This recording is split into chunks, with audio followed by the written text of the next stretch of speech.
Bab 6756. Charlie beristirahat di Aurus Hill selama beberapa hari dan kemudian berangkat lagi ke Guangcheng di selatan. Saat itu sudah mendekati akhir tahun lunar dan cuaca mulai dingin, tetapi suhu di Guangzhou tidak terlalu rendah, jadi relatif bersahabat dengan pertunjukan. Menurut rencana, pemberhentian terakhir adalah Rongcheng. Setelah pertunjukan terakhir di Rongcheng, Charlie akan segera kembali ke Aurus Hill. Keesokan harinya, dia dan keluarganya akan terbang ke Maladewa. Charlie sedikit lelah setelah berkeliling dengan tawana selama berhari-hari. Dia tidak sabar untuk beristirahat dengan tenang pada tahun baru. Bukan karena ia lelah secara fisik, tetapi ia perlu bersantai dan mengosongkan pikirannya. Ketika Charlie mengikuti pertunjukan tawana di Guangzhou, sebuah kapal kargo berlabuh di pelabuhan Pudong di Shanghai. Ini adalah kapal kargo berbendera China yang baru saja kembali berlabuh. Semua awak kapal baru saja turun dari kapal untuk beristirahat. Setelah kapal barang memuat muatan berikutnya, kapal akan mengangkat jangkar dan menuju Eropa. Di antara awak kapal, ada seorang pria parubaya yang berprofesi sebagai koki. Semua orang memanggilnya Chef Ma dengan penuh kasih sayang, tetapi identitas aslinya adalah Stephen Tang, kepala pelayan keluarga Wade selama bertahun-tahun. Semua anggota kapal ini adalah bawahan ibu Charlie, Margaret Ann. Margaret Ann mengendalikan perusahaan pelayaran Cina. Meskipun tidak sebesar Yisu Shipping, perusahaan ini juga memiliki puluhan kapal kontainer. Selain memberi Margaret Ann banyak keuntungan tunai, hal itu juga dapat membantunya mengirimkan material dan personel dalam skala global. Setelah Stephen Tang meninggalkan kapal barang, dia dikawal sampai ke Aurus Hill oleh orang khusus melalui jalur rahasia. Aurus Hill tidak jauh dari Shanghai, dan hanya membutuhkan waktu 3 atau 4 jam untuk sampai ke sana. Margaret Ann mengatur agar Stephen Tang menetap di kuil Qixia, karena seluruh Aurus Hill penuh dengan orang-orang dan harta benda Charlie, dan dia tidak berani membiarkan Stephen Tang menunjukkan tanda-tanda keberadaannya di depan umum. Stephen Tang menumpang mobil bisnis dengan kursi belakang yang sepenuhnya buram sepanjang perjalanan dari Shanghai ke kuil Qixia. Hari sudah larut malam ketika dia tiba di kuil Qixia. Kuil Qixia ditutup pada malam hari dan tidak menerima peziarah dan umat Buddha awam, tetapi pintu samping menuju gunung dibuka pada saat ini. Tidak ditutup lagi sampai mobil bisnis yang ditumpangi Stephen Tang memasuki gerbang. Mobil bisnis itu melaju langsung ke tengah gunung, yang merupakan halaman pribadi tempat Margaret Ann dulu tinggal. Beberapa biksu diam-diam membersihkan halaman dan kamar tamu. Setelah mobil bisnis melaju memasuki halaman, mereka segera menundukkan kepala dan mengungsi. Dua pria berpakaian hitam turun dari kursi pengemudi dan kopilot. Setelah memeriksa dan mengunci pintu, mereka membuka pintu geser belakang dan berkata dengan hormat kepada Stephen Tang di dalam mobil, "Butler Tang, kami sudah sampai. Anda boleh keluar dari mobil." Stephen Tang mengangguk sedikit. Setelah turun dari mobil, dia melihat seorang lelaki tua berjalan keluar dari ruang utama halaman. Suster Sun lah yang biasanya menemani Margaret Ann. Ketika Suster Sun melihat Stephen Tang, dia tersenyum dan berkata, "Stephen, kamu pasti mengalami kesulitan dalam perjalanan ini." Stephen Tang tersenyum dan berkata, "Saya sudah lama menikmati pemandangan pulau tropis di Tahiti. Tidak sulit sama sekali." Suster Sun lah yang selalu menemani nyonya, dan itu sangat sulit. Setelah berkata demikian, dia berdiri di sana dan menatap cahaya bulan yang samar di langit. Ia menghirup udara dingin dan lembab di musim dingin yang dingin itu dalam-dalam, lalu mendesah, "Saudari Sun, sejujurnya, saya masih belum terbiasa dengan musim dingin di selatan. Itu membuat saya teringat tuan muda lagi. Selama musim dingin pertama yang ia lalui di panti asuhan, ia sering meringkuk di tempat tidur dan menggigil di tengah malam karena tidak tahan dengan udara dingin dan lembab. Namun, panti asuhan itu terlalu tua. Tidak ada pemanas atau pendingin udara sama sekali, dan bahkan jendelanya hanya berkaca tunggal. Saya ingin melakukan sesuatu untuk tuan muda saat itu, tetapi saya takut melakukan terlalu banyak akan membuatnya curiga atau menarik perhatian, jadi saya hanya bisa membiarkannya terkena radang dingin. Sekarang mengingat kembali musim dingin itu, saya banyak menangis untuk tuan muda di East Cliff." Saudari Sun mengangguk dan mendesah. Pimpinan panti asuhan mengirim beberapa foto tangan, kaki, dan telinga tuan muda semuanya membeku saat itu. Nyonya sering meneteskan air mata setelah melihat foto-foto itu, tetapi sekarang pikirkanlah, kesulitan-kesulitan itu sebenarnya adalah pelatihan yang sangat diperlukan bagi tuan muda dalam kehidupan. Tanpa kesulitan-kesulitan itu, bagaimana mungkin dia bisa tumbuh menjadi tuan wade yang jujur seperti sekarang? Stephen Tang mengangguk pelan dan berkata dengan penuh emosi, "Saudari Sun benar. Tuan muda telah berjuang di lumpur selama bertahun-tahun dan akhirnya menjadi seorang yang berbakat. Kolam berlumpur di Aorus Hill pada akhirnya tidak dapat menghentikan tuan muda untuk terbang ke langit." Suster Sun tersenyum dan berkata, "Tapi kolam lumpur tetaplah kolam lumpur. Nyonya merasa sudah saatnya tuan muda menyingkirkan kolam lumpur ini untuk selamanya." Stephen Tang bertanya kepadanya, "Kolam lumpur yang disebutkan Saudari Sun seharusnya adalah keluarga Wilson, kan?" "Ya," Saudari Sun menganggukkan kepalanya dengan berat dan berkata dengan serius, "Kamu telah menjadi pengurus rumah tangga keluarga Wade selama bertahun-tahun. Orang-orang yang mengenal keluarga Wade seharusnya pernah mendengar namamu. Ada juga banyak informasi tentangmu di internet. Jika kamu bertemu Claire dan menceritakan latar belakang tuan muda dengan jujur, aku yakin dia tidak akan ragu." Stephen Tang bertanya, "Jika Claire tahu ini, apakah Nyonya berharap dia akan menceraikan tuan muda?" "Itu benar," Kakak Sun berkata. "Nyonya menyimpulkan bahwa dengan kepribadian Claire, jika dia tahu bahwa tuan muda telah menyembunyikan banyak hal darinya selama bertahun-tahun, dan telah menyembunyikan begitu banyak hal yang telah terjadi dalam beberapa tahun terakhir darinya, dia pasti akan meninggalkan tuan muda." Pada titik ini, dia melanjutkan dengan ragu-ragu, "Tetapi Nyonya tidak yakin apakah tuan muda akan bersedia membiarkan Claire pergi pada saat itu, jadi Anda harus mencari kesempatan untuk berbicara baik-baik dengan Claire dan membuatnya mengerti bahwa jika dia tinggal bersama tuan muda, itu tidak hanya akan menambah beban bagi tuan muda, tetapi juga membawa bahaya yang tidak perlu bagi dirinya dan keluarganya. Akan lebih baik jika dia bisa meninggalkan tuan muda dengan sukarela." Stephen Tang berkata dengan cemas, "Tuan muda sangat peduli padanya. Jika aku dapat membujuknya untuk meninggalkan tuan muda, tidak akan sulit untuk menemukannya dengan kemampuan tuan muda. Bagaimanapun, tuan muda sekarang memiliki seperangkat model AI yang lengkap dan telah membangun jaringan di bandara dan dermaga di seluruh dunia." Saudari Sun tersenyum dan berkata, "Jika dia bersedia meninggalkan tuan muda, Nyonya akan mengatur agar dia dan keluarganya meninggalkan Tiongkok secara diam-diam, dan pasti tidak akan membiarkan tuan muda menemukannya. Ketika Nyonya dapat bertemu dengan tuan muda, Nyonya tentu akan menjelaskan semuanya kepada tuan muda. Pada saat itu, jika tuan muda masih ingin menemukan Claire, Nyonya tidak akan menghentikannya." Kemudian dia menambahkan, "Ngomong-ngomong, saat itu, kamu juga bisa kembali ke Tiongkok. Jika tuan muda membutuhkanmu, maka kamu bisa kembali ke sisinya dan melayaninya. Jika tuan muda tidak membutuhkanmu lagi, maka kamu bisa pensiun dan menikmati hidup yang damai." Stephen Tang mengangguk pelan dan mendesah, "Nyonya memisahkan dia dan Nona Claire. Aku ingin tahu apakah tuan muda akan merasa kesal di masa depan." Saudari Sun menghela napas dan berkata tanpa daya, "Bahkan jika tuan muda menyalahkan Nyonya, Nyonya hanya bisa melakukan ini. Kalau tidak, dia tidak akan pernah bisa menghilangkan kekhawatirannya. Gadis dari keluarga Wilson dan orang-orang di Aorus Hill akan menjadi belenggunya." Kemudian Suster Sun bertanya kepadanya, "Menurutmu, jika tuan muda tahu bahwa Nyonya telah berada di belakang layar selama bertahun-tahun, apakah dia akan menyalahkan Nyonya?" "Ini seharusnya tidak terjadi."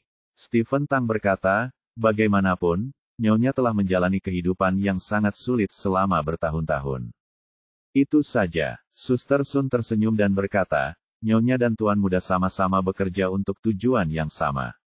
Hanya jika tujuan ini tercapai lebih cepat, mereka, ibu dan anak, dapat bersatu kembali."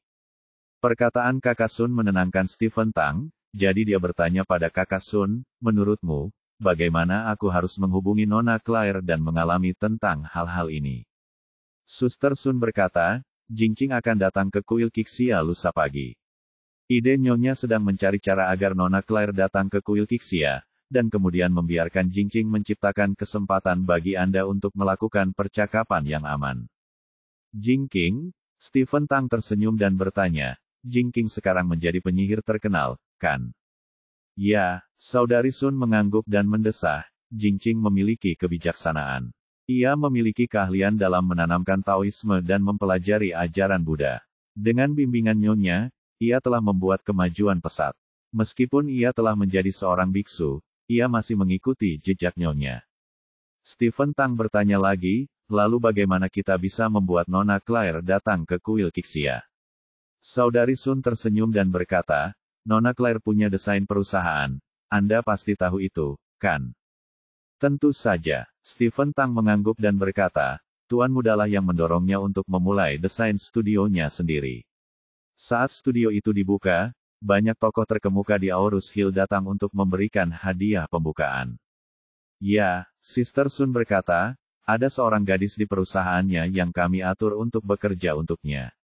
Dia cukup cakap dalam bekerja dan sudah dipercaya oleh Nona Claire. Dia akan meluangkan waktu untuk menyampaikannya kepada Nona Claire besok pagi. Saya rasa dia seharusnya bisa mengajak Nona Claire datang ke kuil Qixia. Stephen Tang sangat terkejut hingga dia tidak dapat berbicara dalam waktu yang lama.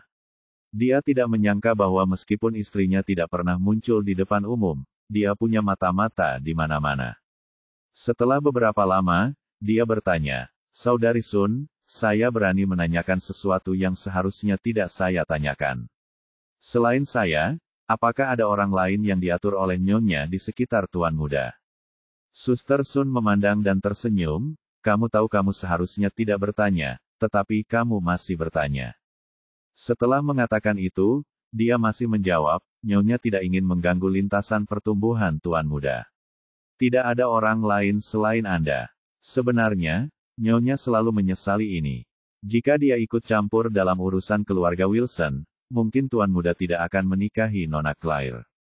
Stephen Tang tidak dapat menahan diri untuk tidak menghela nafas, sepertinya nyonya benar-benar menaruh dendam terhadap Nona Claire.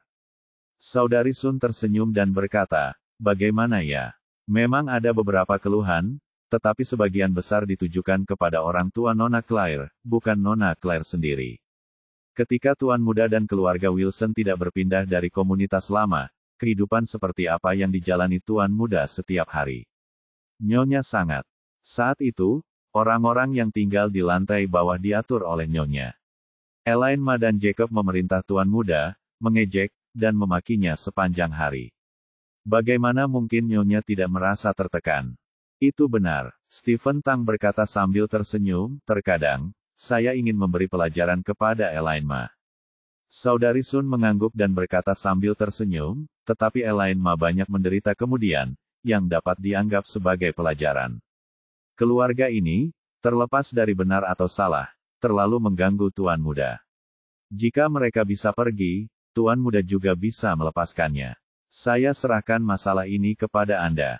Stephen Tang menggenggam tangannya dan berkata dengan sungguh-sungguh, jangan khawatir, Saudari Sun, saya akan melakukan yang terbaik.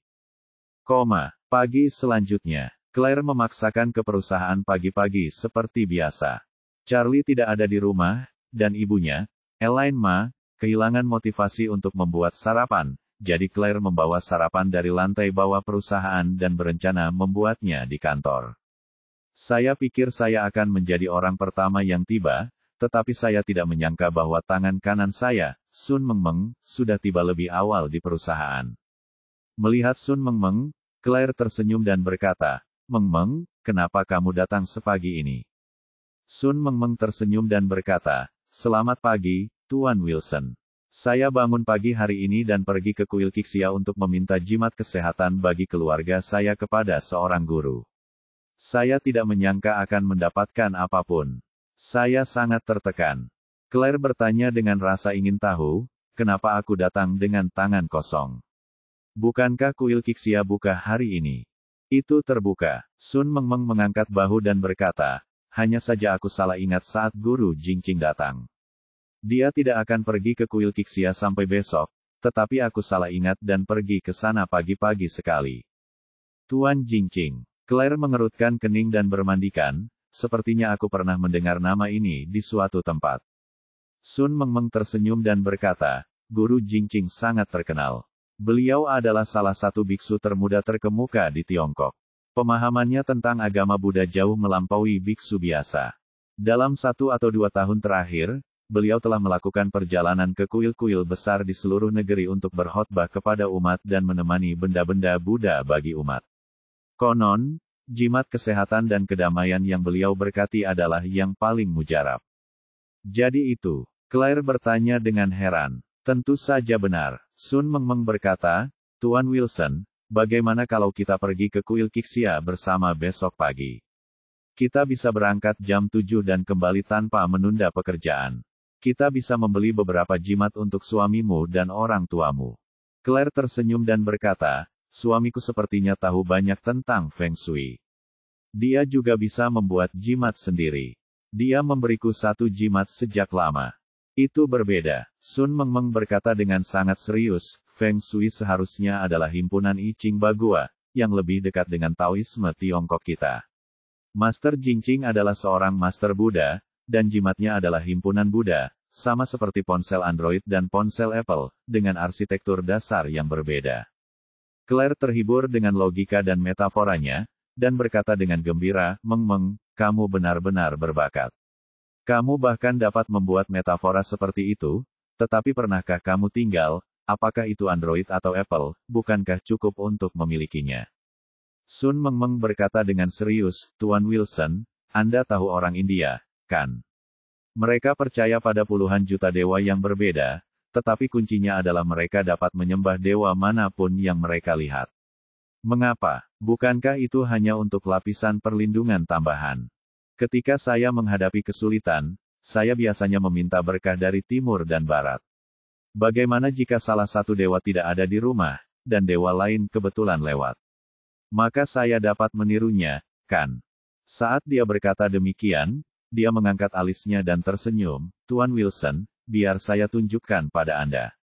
Setelah itu, dia memejamkan mata, menangkupkan kedua tangannya, dan berkata dengan penuh hikmat, Tuhan, Yesus, Buddha, Bodhisattva, Yuan Shitianzun, Kaisar Giok, Ibu Suri, aku, cucu kecilmu Mengmeng, berdoa kepada semua dewa agar mengantarkanku agar segera menjadi kaya dan hidup 100 tahun. Amitabha, amin, amin, cepatlah dan patuhi perintah. Claire merasa geli melihat ekspresi serius gadis itu dan berkata, ini pertama kalinya aku melihatmu memuja Tuhan seperti ini. Bukankah ini menakjubkan? Sun Mengmeng berkata sambil tersenyum, ini semua adalah trik unikku.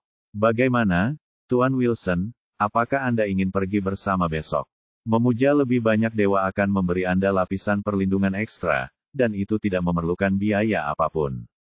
Beli saja tiket ke kuil Parker Qixia. Anda tidak akan menderita kerugian atau ditipu. Melihat jiwa Sun Mengmeng yang unik, Claire sangat menyukai dan mengagumi karakternya.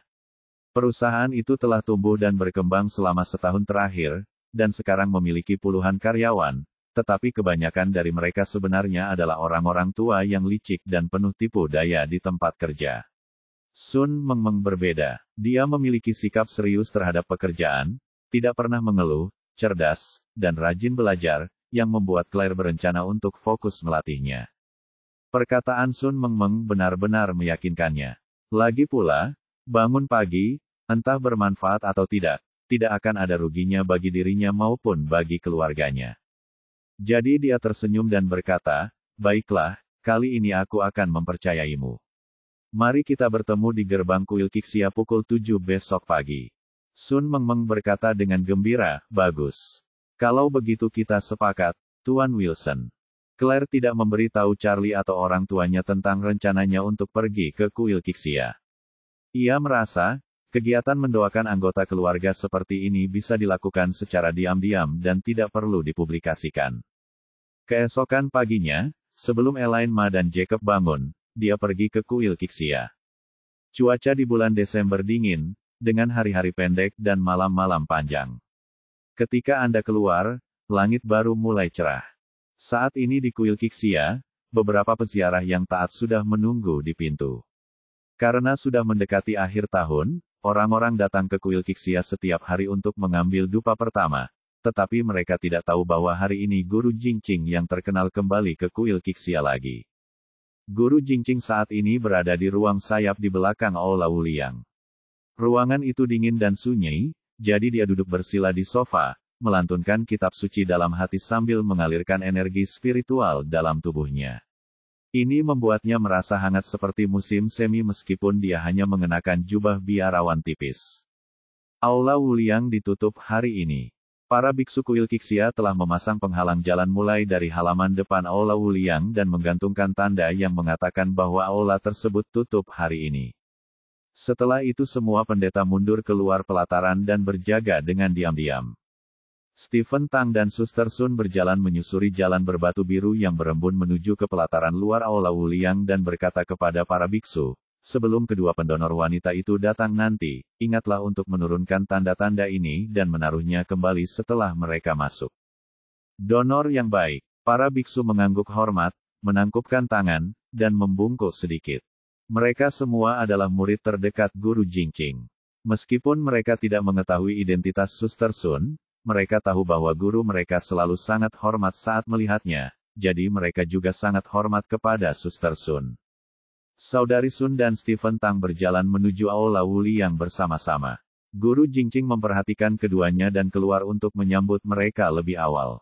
Jingqing, ketika Suster Sun melihatnya keluar, dia menyambutnya dengan senyuman. Jingqing pun membalas senyumannya dan menyatukan kedua tangannya, halo, Saudari Sun. Halo, Tuan Tang.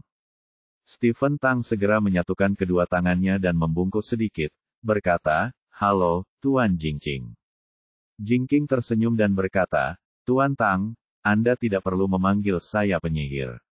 Di hadapan Anda, saya hanyalah seorang junior. Meskipun Jingqing memiliki kedekatan yang kuat dengan agama Buddha dan tingkat pemahaman yang tinggi, dia sangat berterima kasih kepada Margaret Ann. Dia merasa bahwa dia mengikuti Margaret Ann relatif terlambat dan secara alami merupakan junior di depan Stephen Tang. Kakak Sun juga berkata kepada Stephen Tang, aku selalu memperlakukan Jingqing seperti anakku sendiri. Stephen, kamu tidak perlu bersikap terlalu formal. Stephen Tang mengangguk sedikit. Saudari Sun kemudian berkata kepada Jingqing, Jingqing, Nona Claire sudah pergi ke kuil Qixia. Aku meminta si Hai untuk menunggu di aula belakang. Jika waktunya tepat, kamu dapat membicarakan hal ini dan memberitahu Nona Claire bahwa seseorang ingin menemuinya, tetapi berhati-hatilah agar tidak membuatnya takut. Jingqing mengangguk, kedua tangannya masih terkatup rapat, dan tersenyum, jangan khawatir, Saudari Sun, aku akan memperhatikannya. Saudari Sun sedikit gugup dan mendesah, oh, sudah lama sekali aku tidak segugup ini. Kalian berdua harus berhati-hati dengan sikap dan perkataan kalian. Ada dua kemungkinan. Pertama, Nona Claire menerima saran kita dan meninggalkan Tuan Muda dengan tenang. Kedua, dia menelepon Tuan Muda untuk konfirmasi begitu dia meninggalkan pintu ini. Jika yang pertama, misi kita kali ini akan berhasil sepenuhnya. Jika yang kedua, itu akan gagal total. Tuan Muda pasti akan mencoba segala cara untuk menemukan kita dan menanyakan kebenarannya. Setelah jeda, Suster Sun melanjutkan, adapun kami bertiga, pertama-tama, kami tidak dapat menahan kekuatan gaib Tuan Muda. Apapun yang kami pikirkan dan ketahui dalam hati kami mungkin akan diketahui oleh Tuan Muda. Kedua, kami tidak dapat mengungkapkan informasi apapun tentang Nyonya. Jadi jika kami gagal kali ini, kami hanya dapat meninggalkan Tiongkok dan pergi ke tempat persembunyian yang diatur oleh Nyonya di luar negeri. Sebelum Nyonya bertemu dengan Tuan Muda, kami tidak dapat menginjakkan kaki di tanah Tiongkok lagi. Apakah Anda mengerti? Keduanya mengangguk tanpa ragu. Stephen Tang sudah akrab dengan semua ini. Terakhir kali dia menjauh dari keluarga Wade, dia langsung naik perahu ke Tahiti dan tinggal di sebuah pulau yang hampir terisolasi dari dunia, karena dia takut Charlie akan menemukan keberadaannya. Saat itu, Charlie hanya perlu menggunakan sedikit energi spiritual untuk membuatnya menceritakan semua rahasianya. Meskipun Jingqing baru pertama kali mengetahui kemungkinan ini, dia tetap berkata dengan wajah tegas, jangan khawatir, Saudari Sun, meskipun aku telah memeluk agama Buddha, perintah istriku lebih utama dari segalanya. Jika aku gagal, aku akan menghilang dari dunia ini dan tidak akan lagi menggunakan nama Jingqing dalam kehidupan ini. Saudari Sun mengangguk puas dan berkata dengan ekspresi serius, kami bertiga semua berhutang budi atas kebaikan Tuan dan Nona. Kami telah mengikuti Nona selama bertahun-tahun dan kami sangat menyadari kesulitan dan penderitaan yang telah dihadapi Nona dalam menghadapi masyarakat warrior Resden. Untungnya, Tuan Muda telah menjadi naga sejati, dan tidak lagi mustahil untuk membasmi masyarakat warrior Resden. Meskipun Tuan Muda telah lama memutuskan situasi terjebak di perairan dangkal, dia masih belum bisa melepaskan tan dangkal ini. Apakah kita dapat memutuskan belenggu dan rantai terakhirnya tergantung pada kita. Setelah itu, dia menatap Stephen Tang dan berkata, itu terutama tergantung padamu, Stephen. Ekspresi Stephen Tang membeku, air mata mengalir di matanya saat dia terisak-isak. Jangan khawatir, Saudari Sun. Bahkan jika aku membenturkan kepalaku ke kepala Nona Claire dan mati untuk membuktikan keinginanku, aku akan membuatnya setuju. Suster Sun mengumpat, ide bodoh macam apa ini? Nyonya telah berpesan agar kita memohon pada perasaan dan akal sehatnya, dan tidak menggunakan paksaan, bujukan, atau pemerasan moral. Dengan begitu, Nyonya akan memiliki hati nurani yang bersih saat menghadapi Tuan Muda di masa mendatang. Stephen Tang mengangguk dengan berat, baiklah, Saudari Sun, aku sedikit gegabah dan tidak cukup berpikir matang. Suster Sun menggelengkan kepalanya tanpa daya dan tersenyum, lalu mengingatkannya, beban hari ini sebagian besar ada di pundakmu. Kamu hanya perlu meyakinkan Nona Claire dengan fakta dan ketulusan. Aku yakin dengan karakternya, dia seharusnya mempertimbangkan situasi secara keseluruhan. Tepat setelah pukul 7, Claire sudah memarkir mobilnya di tempat parkir di luar kuil Kixia. Sun Mengmeng telah tiba sejak lama. Dia mengenali mobil Claire, berlari ke arahnya, melambaikan tangan dan berteriak, Bos Wilson. Claire memarkir mobilnya, keluar, dan bertanya kepadanya, kapan kamu sampai? Aku baru saja akan mengirimimu pesan WeChat untuk bertanya. Baru saja tiba beberapa waktu yang lalu. Sun Mengmeng menjawab sambil tersenyum, dan berkata, Bos Wilson, kita harus bergegas, banyak orang sudah masuk. Claire bertanya dengan rasa ingin tahu, ini bukan festival, mengapa begitu banyak orang datang ke kuil Kixia pagi-pagi begini? Sun Mengmeng tersenyum dan berkata, tentu saja, kuil Kixia selalu sangat populer. Selama festival, banyak orang mengantre sepanjang malam hanya untuk bisa masuk lebih awal guna membakar dupa. Claire mengangguk dan berkata, apa rencana kita? Tuan Jingqing sangat terkenal, kita harus mengantre untuk menemuinya. Kan? Sun Mengmeng berkata dengan misterius, Tuan Jingqing memiliki karakteristik, semuanya tergantung pada takdir. Kuil Kixia sangat besar, tidak ada yang tahu di mana Tuan Jingqing berada, tetapi jika ada takdir, seseorang akan membimbing kita. Claire bertanya dengan heran, apakah ini sangat misterius? Jika aku tidak melihatnya, bukankah itu akan membuang-buang waktu? Sun Mengmeng tersenyum dan berkata, jadi, kita perlu melihat apakah kita memiliki afinitas Buddha. Hanya ketika kita memiliki afinitas Buddha, Buddha akan memberkati kita. Setelah itu, dia dengan antusias meraih lengan Claire dan berkata sambil tersenyum, ayo pergi, Presiden Wilson, saya pikir Anda adalah orang yang cantik dan baik hati, dan Anda pasti memiliki hubungan yang baik dengan Buddha. Saya akan memanfaatkan Anda hari ini. Claire tersenyum tak berdaya dan berkata, aku masih ingin memanfaatkanmu. Baiklah, ayo pergi. Mungkin kita berdua memiliki takdir Buddha. Kebanyakan peziarah kuil Kixia langsung menuju aula utama dan aula Vairochana setelah tiba. Mereka akan membakar dupa dan bersujud di sini, lalu pergi ke aula lainnya untuk membakar dupa dan berdoa. Claire dan Sun Mengmeng datang bersama.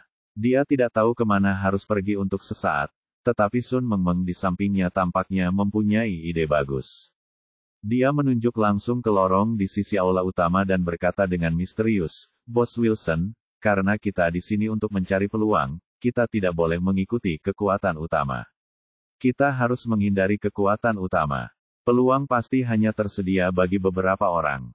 Claire menggelengkan kepalanya dan terkekeh, baiklah, karena kamu menjual segalanya, kamu pasti lebih berpengalaman daripada aku, jadi aku akan mendengarkanmu. Kamu yang memimpin di depan. Sun Mengmeng mengangguk berulang kali, meraih lengan Claire dan berjalan lebih jauh ke dalam gua. Setelah melalui banyak liku-liku, mereka tiba di pintu masuk aula Wuliang. Tanda bahwa aula tersebut ditutup telah diambil oleh para pendeta. Sun Mengmeng menunjuk ke aula Wuliang dan berkata kepada Claire, Bos Wilson, mari kita coba keberuntungan kita di sini dulu. Claire bertanya dengan ragu, Mengmeng, ada begitu banyak aula di kuil Qixia, kita tidak bisa mencobanya satu persatu, kan? Sun Mengmeng tersenyum dan berkata, coba saja dulu. Bagaimana kalau kita beruntung dan langsung berhasil? Claire tidak punya pilihan selain setuju dan berkata, baiklah, terserah kamu, tapi kita harus kembali paling lambat pukul 8.30, karena kita harus berangkat kerja pukul 9. Oke, Sun Mengmeng melambaikan tinjunya dan berkata dengan percaya diri, jangan khawatir, Tuan Wilson, pasti akan ada cukup waktu. Mereka berdua dengan hati-hati datang ke depan aula Wuliang. Claire berkata dengan gugup di luar pintu aula, ada biksu di pintu masuk aula lain, tetapi tidak ada seorang pun di sini. Mungkinkah ini tempat terlantar? Pasti tidak ada seorang pun di dalam. Sun Mengmeng menghiburnya, jika ada orang di sini, kamu bisa masuk dan melihat-lihat. Ini kuil, dan para dewa memberkati kita. Jangan khawatir. Setelah berkata demikian, dia melangkah masuk lebih dulu. Claire tidak punya pilihan selain mengikutinya. Aula Wuliang relatif bobrok, dan tidak ada lagi tripod atau tungku yang tersisa bagi umat untuk mempersembahkan dupa. Kelihatannya seperti situs yang ditinggalkan. Namun, Sun Mengmeng secara alami tahu bahwa Guru Jingqing sedang berada di aula saat ini, jadi dia masuk terlebih dahulu, lalu berbalik dan menarik Claire. Ketika keduanya memasuki aula Wuliang, Sun Mengmeng bertanya langsung, permisi, apakah ada orang di sini? Melihat aula itu kosong, Claire bertanya, bagaimana mungkin ada orang di sini? Jelas-jelas kosong, oke. Setelah itu, dia berbisik gugup, aku merasa tempat ini cukup menyeramkan, bagaimana kalau kita keluar dulu? Sebelum Sun Mengmeng sempat mengatakan apapun, dia mendengar seseorang di belakang aula berbicara perlahan, Amitabha, bagaimana kedua pendonor itu bisa sampai di sini? Claire terkejut. Ketika dia perhatikan dengan seksama, dia melihat seorang biksu setengah baya yang terlihat cukup muda berjalan keluar dari belakang aula. Dia telah mengerjakan pekerjaan rumahnya sebelum datang dan telah membaca beberapa laporan tentang Guru Jingqing di internet, serta foto-foto Guru Jingqing yang sedang melakukan ritual, jadi dia langsung mengenalinya. Sun Mengmeng berkata dengan heran, oh, ternyata itu benar-benar Tuan Jingqing. Halo, Tuan Jingqing. Kami di sini untuk meminta jimat dari Anda. Jingqing mengangguk pelan dan berkata dengan tenang, Amitabha, kalian berdua punya hubungan denganku. Karena kalian meminta amulet, aku ingin bertanya, untuk siapa kalian ingin meminta amulet? Sun Mengmeng berkata, saya ingin meminta jimat untuk orang tua saya. Claire menunggu dia selesai bicara sebelum berkata, aku juga seorang orang tua, dan aku punya suami. Jingqing mengangguk sedikit dan bertanya, siapa di antara kedua pendonor itu yang akan datang lebih dulu? Jimat yang kubuat mengharuskan nama orang yang akan diberkati, serta tanggal lahir. Sun Mengmeng segera berkata, Tuan Wilson, Anda datang lebih dulu. Claire segera melambaikan tangannya dan berkata, tidak, sebaiknya kau pergi dulu. Lagi pula, kaulah yang mengusulkannya lebih dulu.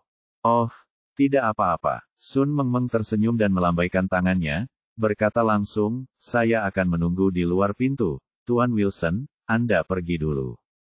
Setelah mengatakan ini, dia berbalik dan berjalan keluar tanpa menunggu jawaban Claire.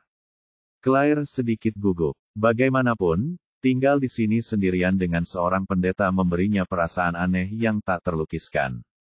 Namun, Jingqing memiliki wajah yang baik, yang tidak membuat orang khawatir, jadi dia mengatur napas dan mentalitasnya dan berkata, Guru, saya tahu hari ulang tahun orang tua dan suami saya, tetapi saya tidak tahu waktu lahir mereka yang pasti, jadi saya tidak tahu bagaimana cara mengonversi tanggal lahir mereka. Tidak masalah. Guru Jingqing tersenyum dan berkata, Anda dapat memberitahu saya nama dan perkiraan tanggal lahir Anda terlebih dahulu, dan saya dapat memberikan perkiraan kasarnya. Claire mengangguk dan bertanya, siapa yang harus aku bicarakan pertama? Jingqing berkata, mulailah dengan orang tuamu, lalu suamimu. Bagus. Claire pertama-tama memberitahu guru Jingqing nama dan tanggal lahir orang tuanya satu persatu. Jingqing menghitung sejenak dengan jarinya, lalu tersenyum, meskipun tanggal lahir mereka berdua agak bergelombang, tetapi secara keseluruhan, mereka masih sangat kaya dan akan berumur panjang. Benar-benar, Claire merasa senang dan terkejut. Menjadi kaya dan panjang umur, bukankah itu yang dikejar orang sepanjang hidupnya? Jika apa yang dikatakan guru Jingqing benar, maka aku tidak perlu khawatir sama sekali mengenai orang tuaku. Jingqing tidak mengada-ada. Baik Jacob maupun Elaine Ma menjalani kehidupan yang sulit di paruh pertama kehidupan mereka, tetapi sejak Charlie lolos dari nasib terjebak di perairan dangkal, kehidupan mereka mengalami perubahan yang mengguncang bumi. Sudah barang tentu kekayaan dan kehormatan yang besar tidak dapat dielakkan. Terlebih lagi, Charlie memiliki kekuatan magis yang hebat dan berbagai ramuan ajaib yang dapat memperpanjang umur. Dia secara alami dapat memastikan bahwa orang tua Claire berumur panjang. Claire lalu buru-buru berkata, "Kalau begitu, Guru, tolong bantu suamiku melihatnya juga." Jingqing menghela napas pelan dan tersenyum, "Tolong beritahu aku nama dan tanggal lahir suamimu." Claire segera melaporkan informasi Charlie. Jingqing memejamkan matanya, menjepit ujung jarinya sejenak, dan alisnya berangsur-angsur berkerut. Ketika Claire melihatnya mengerutkan kening, dia langsung menjadi gugup dan bertanya, "Tuan, apakah ada masalah dengan tanggal lahir suamiku?" Jingqing membuka matanya dan menatap Claire. Dia tidak menjawab pertanyaannya, tetapi bertanya kepadanya, "Donor, apakah ada sesuatu tentang suami Anda yang tidak dapat Anda pahami atau selalu Anda ragukan?" Claire bertanya dengan heran, "Tuan, apa maksud Anda dengan menanyakan hal ini?" Jingqing berkata dengan serius, "Artinya persis seperti yang tertulis. Selama kamu bersama suamimu, apakah kamu menemukan sesuatu tentangnya yang tidak dapat kamu pahami, atau yang selalu kamu ragukan?" Claire ragu-ragu sejenak. Ada terlalu banyak hal yang dia ragukan tentang Charlie. Namun banyak hal, meskipun tampak luar biasa, selalu mempunyai penjelasan yang konsisten secara logis, seperti halnya dia yang sejak awal tidak mengerti mengapa suaminya, yang pada 3 tahun pertama pernikahan mereka tidak mempunyai keahlian khusus selain berbelanja, memasak, dan mencuci pakaian, tiba-tiba berubah menjadi seorang ahli Feng Shui yang dicari oleh semua orang kaya di Aurus Hill.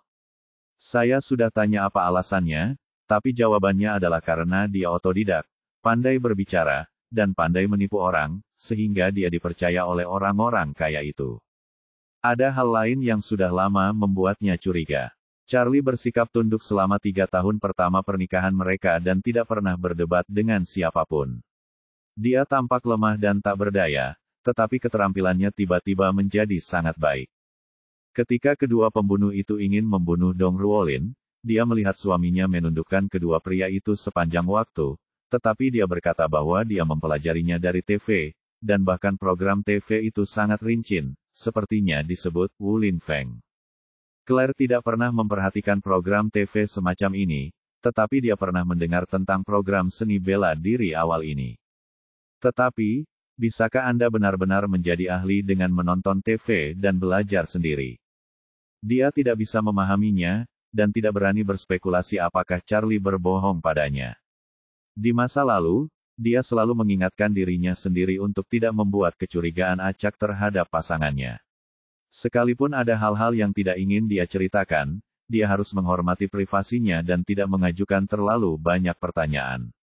Tetapi sekarang ketika Guru Jingqing tiba-tiba menanyakan pertanyaan seperti itu, semua keraguan yang terpendam dalam hatinya tampaknya tiba-tiba teraktivasi. Jingqing masih membimbingnya saat ini, dan berkata dengan tenang, "Jika kamu dapat memberitahuku keraguanmu, aku seharusnya dapat menganalisis dan menjawabnya dengan lebih baik untukmu dan menguduskan amulet yang sesuai. Namun, jika kamu merasa tidak nyaman untuk mengungkapkannya, tidak apa-apa." Claire tanpa sadar bertanya kepadanya, "Guru, bisakah Anda benar-benar menjawab keraguan di hati saya?" Jingqing tersenyum dan mengangguk, "Jangan khawatir, dermawan. Jika Anda memiliki keraguan hari ini, saya dapat menyelesaikannya untuk Anda. Mungkin tidak melalui kata-kata saya, tetapi saya pasti akan membantu Anda melihat bulan melalui kabut."